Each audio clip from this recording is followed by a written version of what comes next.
दर्शकवृन्दहरु EDV 2025 को online form भर्नुभयो? यदि भर्नु भएको छैन भने यो भिडियो हेर्नु है। हुन त धेरै भन्दा धेरै दर्शकहरुलाई थाहा छ होला EDV को अनलाइन फर्म कसरी भर्ने हो भनेर। किनकि अहिले अँध्यारो छ है, किनकि लाइट छैन, किनकि आज दिनभरि EDV को अनलाइन फर्म भर्दा अँध्यारो भयो। तपाईहरुलाई मैले केही जानकारी दिन चाहन्छु भनेको अँध्यारो भयो हैन, 6:30 भइसक्यो। त्यही पनि तपाईहरुलाई केही जानकारी दिन गइरहेको छु। तपाईहरुले अनलाइन फर्म भर्नु भएको छैन भने यो भिडियो हेर्नुस् है। किनकि तपाईहरुले पनि YouTube को भिडियो हेरेर तपाईहरुले अनलाइन फर्म भर्दै हुनुहुन्छ। ठीक छ, कोहीले भरिसक्नु भयो, तर चाहिँ सबै युट्युबरहरुले राम्रो तरिकाले सिकाउँदैनन्। किनकि बिना अनुभव अरूको YouTube हेरेर तिनीहरुले पनि भिडियो बनाउने हो।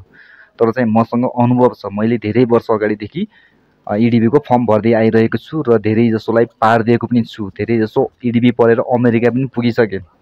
तर चाहिँ मलाई परेको छैन, मैले पनि धेरै वर्ष अगाडिदेखि परेको। किनकि यो भाग्यको खेल हो। किनकि राम्रो तरिकाले भर्नुभयो भने पर्न सक्छ, यदि नराम्रो तरिकाले भर्नुभयो भने रिजेक्ट भइदिन्छ। त्यसकारणले गर्दाखेरि राम्रो तरिकाले भरेर तपाईहरुलाई देखाउन गइरहेको छु। मैले चाहिँ भ्यूको लागि तपाईहरुलाई भनेको हैन, मलाई भ्यू स्यू केही पनि चाहिएको हैन।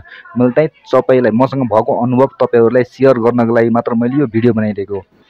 दर्शकवृन्दहरु, EDV 2025 को अनलाइन फर्म तपाईहरुलाई एन्ड्रोइड मोबाइलबाट भरेर देखाउन गइरहेको छु। राम्रो तरिकाले हेर्नु होला है। यदि भर्नु भएको छैन भने राम्रो तरिकाले हेरेर मात्र भर्नु होला है। सुरुमा तपाई गुगल क्रोममा जानुस्। गुगल क्रोममा गइसकेपछि तपाईले EDV 2025 मात्र लेखि हुन्छ, धेरै लेख्नु पर्दैन। यति लेखिसकेपछि तपाईको इलेक्ट्रोनिक डाइभर्सिटी भिसा प्रोग्राम भनेर आएको हुन्छ अर्को पेजमा।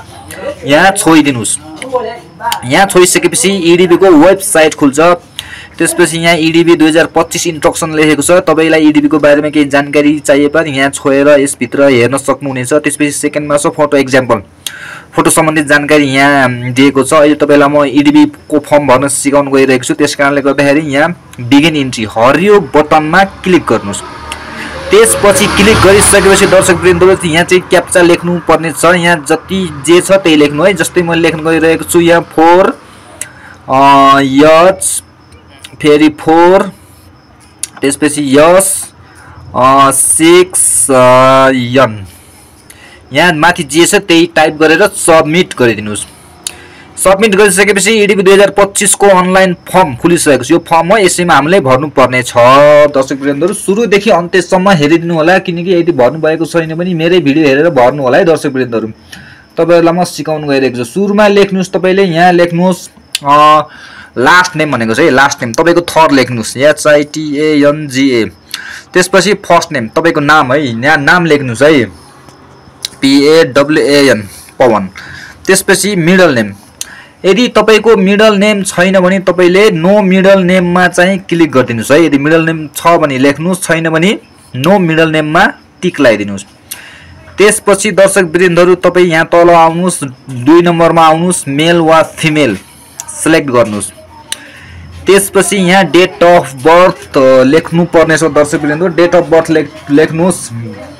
नागरिकता हेरेर लेख्नुस्। दर्शकवृन्दहरु 2002 सुरुमै मन्थ लेख्नुस्। मन्थ सेप्टेम्बर, जनवरी, फेब्रुअरी, मार्च, अप्रिल, मे, जुन, जुलाई, अगस्त, सेप्टेम्बर 09। त्यसपछि यहाँ डे लेख्नुस्, डेट 24।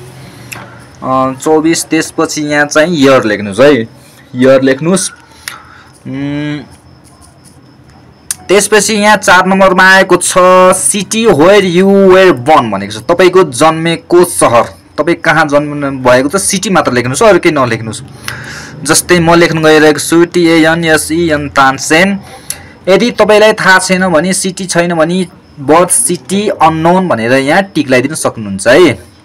त्यसपछि 5 नम्बरमा छ country where you were born भनेको छ। तपाई जन्मेको देश, अफ कोर्स नेपाल लेख्नुस्। नेपाल म सिलेक्ट गर्न गइरहेको छु। नेपाल एकदम तल रहेछ, सिलेक्ट गरे नेपाल। त्यसपछि यो 6 नम्बरको छ। 6 नम्बरको लागि नचलाइकन स्क्रोल गर्नुस् तल, यसलाई नछोड्नुस्। त्यसपछि 7 नम्बरको फोटो चाहिँ अलरेडी तपाईले खिचेर साइज मिलाएर राख्नु भएको छ भने मात्र चाहिँ यसलाई उ गर्नुस् है। राम्रो तरिकाले खिचेर साइज मिलाएर 2x2 को साइज अथवा EDV को अफिसियल वेबसाइट को उसमा फोटो टुल छ, त्यहाँ गएर साइज मिलाएर राख्नु पर्ने छ है। मैले अलरेडी राखिसकेको छु। यो चुज फोटोमा क्लिक गरे। त्यसपछि म यहाँ मैले अलरेडी राखिसकेको छु। त्यसपछि फोटो पनि मैले अपलोड गरिसके। त्यसपछि 8 नम्बरमा छ एड्रेस है। तपाईको ए नम्बरमा छ इन केयर अफ अप्सनल छ। यो अप्सनल लेखेकोमा नलेखे पनि हुन्छ। मैले यहाँ चाहिँ तानसेन पाल्पा लेख्न गइरहेको छु। TANSEN Tansen PALPA Palpa. त्यसपछि सेकेन्ड नम्बर सी नम्बरमा पनि अप्सनल लेखेको छ। यहाँ नलेख्नुस्, यहाँ सिटी टाउन भनेको छ। मैले सिटी लेख्न गइरहेको छु तानसेन। त्यसपछि यहाँ डिस्ट्रिक्ट कन्ट्री प्रिभियस स्टेट भनेको छ। यहाँ चाहिँ डिस्ट्रिक्ट लेखे पनि हुन्छ, अब जोन लेखे पनि हुन्छ। मैले डिस्ट्रिक्ट लेख्न गइरहेको छु। त्यसपछि पोस्टल कोड भनेको छ है। पाल्पा जिल्लाको पोस्टल तानसेनको पोस्टल कोड 32500 हो। 3232500। यदि तपाईलाई यो जिप कोड थाहा भएन भने तपाई गुगलमा गएर चाहिँ पोस्टल कोड भनेर तपाईको ठाउँको नाम लेख्नुस्, त्यहाँ देखाइदिन्छ। यदि कुनै पनि गाउँको छ भने गाउँको चाहिँ पोस्टल कोड हुँदैन। त्यसकारणले गर्दा यदि छैन भने तपाई गाउँमा हुनुहुन्छ भने त्यहाँ चाहिँ नो पोस्टल कोड भनेर चाहिँ त्यहाँ टिक लगाइदिनु होला। त्यसपछि कन्ट्रीमा सिलेक्ट गर्नु नेपाल। नेपाल राम्रोसँग हेर्नु है दर्शकवृन्दहरु, यही यस्तै तरिकाले हो भर्ने है, फेरि बिगार्नु होला फेरि नेपाल। त्यसपछि दर्शकवृन्दहरु स्क्रोल गर्दै जानुस्। त्यसपछि 9 नम्बरमा छ country where you live today. अहिले तपाई कुन देशमा बस्दै हुनुहुन्छ? Of course Nepal.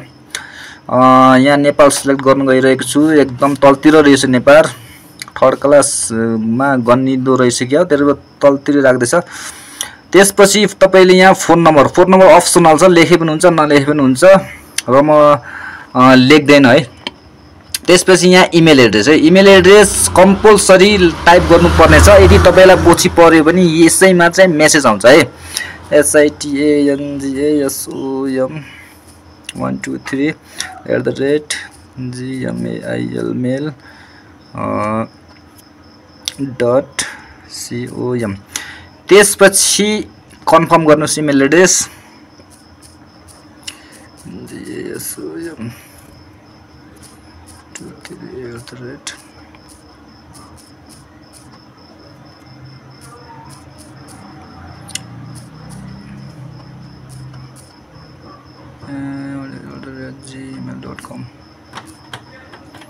त्यसपछि स्क्रोल गर्नुस् तल। यहाँ चाहिँ धेरै भन्दा धेरै झुक्किनु हुन्छ है यो 12 को नम्बरमा है। किनकि यदि तपाई कति पढ्नु भएको छ, एउटा प्राइमरी स्कुल ओन्ली छ, एउटा हाई स्कुल नो डिग्री छ, अर्को हाई स्कुल डिग्री छ, एउटा भोकेसनल स्कुल भनेको छ। यदि तपाईले 12 पास गर्नु भएको छैन, 10 भन्दा तल पढ्नु भएको छ भने प्राइमरी स्कुल ओन्लीमा टिक लगाइदिनु होला है। फेरि यदि तपाईलाई डिबी पर्यो भने चाहिँ यसको सर्टिफिकेटले काम गर्दैन। तपाईलाई कुनै देशको राम्रो कम्पनीमा, कुनै देशमा गएर राम्रो कम्पनीमा होटल सोटल कुनै उसमा काम गर्नु भएको वर्किङ सर्टिफिकेट छ भने मात्र काम गर्छ है।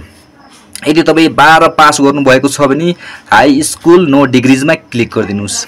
यदि तपाई 12 पास गरेर ब्याचलर जोइन गर्नु भएको छ भने हाई स्कुल डिग्रीज लेखिदिनुस्। त्यसपछि प्राय सो यो भोकेसनल स्कुलमा धेरै भन्दा धेरै गल्ती गर्नुहुन्छ।